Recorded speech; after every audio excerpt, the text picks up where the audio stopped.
കേന്ദ്ര സർക്കാർ കേരളത്തോട് കാണിക്കുന്ന അവഗണന ചർച്ച ചെയ്യാൻ മുഖ്യമന്ത്രി പിണറായി വിജയൻ വിളിച്ച യോഗത്തിൽ പ്രതിപക്ഷം പങ്കെടുക്കും. നാളെ ഓൺലൈനായാണ് യോഗം ചേരുക.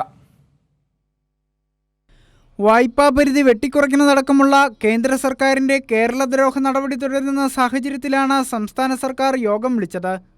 നാളെ ഓൺലൈനായി ചേരുന്ന യോഗത്തിൽ പ്രതിപക്ഷ നേതാവ് വി ഡി സതീശനും പ്രതിപക്ഷ ഉപനേതാവ് പി കെ കുഞ്ഞാലിക്കുട്ടിയും പങ്കെടുക്കുമെന്ന് അറിയിച്ചു. യോഗത്തിലേക്ക് ആര് വന്നാലും അവരെ കൂട്ടുമെന്ന് CPIM സംസ്ഥാന സെക്രട്ടറി MB ഗോവിന്ദൻ മാസ്റ്റർ പറഞ്ഞു.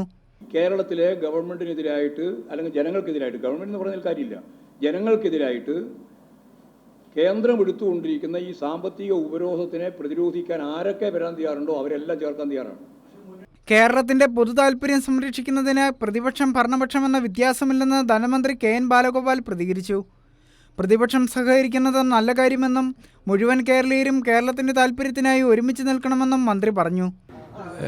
ഈ നാളെ പ്രതിപക്ഷ നേതാവും ഉപനേതാവും മുഖ്യമന്ത്രി ഒരു യോഗത്തിന് വിളിച്ചിട്ടുള്ളതിനെ പറ്റിയാണല്ലോ ഈ പറയുന്നത്. പ്രതിപക്ഷം എന്ന് പറയുന്നത് കേരളത്തിൻ്റെ പൊതു താല്പര്യത്തിന് പ്രതിപക്ഷവും ഭരണപക്ഷവും എന്നുള്ള വ്യത്യാസത്തോടു കൂടി നിൽക്കേണ്ട കാര്യമില്ല. കേരളത്തിൻ്റെ പൊതുവായ താല്പര്യം കേരളത്തിന് ലഭിക്കേണ്ട അർഹമായിട്ടുള്ള വിഹിതം നൽകുന്നില്ല എന്നുള്ളൊരു പ്രശ്നമാണല്ലോ പ്രധാനമായിട്ടും കേന്ദ്ര അവഗണനയുടെ ഭാഗമായിട്ട് ഇപ്പോൾ ചൂണ്ടിക്കാണിക്കുന്നത്.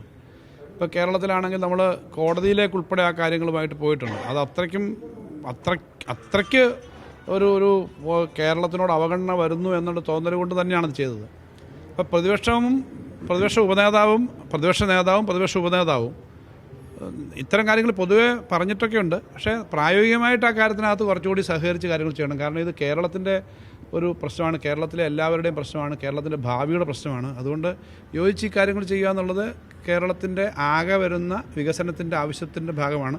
ഏറ്റവും നല്ലതാണ് അവർ അക്കാര്യത്തിൽ സഹകരിച്ച് കൂടുതൽ കാര്യങ്ങൾ ഒരുമിച്ച് ചെയ്യാൻ നമുക്ക് ഒരുമിച്ച് മുന്നോട്ട് വേണം. സംസ്ഥാനത്തെ പ്രതിസന്ധിയിലാക്കുന്ന കേന്ദ്ര നടപടിയിൽ പ്രതിപക്ഷം യോഗത്തിൽ എന്ത് നിലപാടെടുക്കുമെന്നത് നിർണായകമാണ്. കൈരളി ന്യൂസ്, തിരുവനന്തപുരം.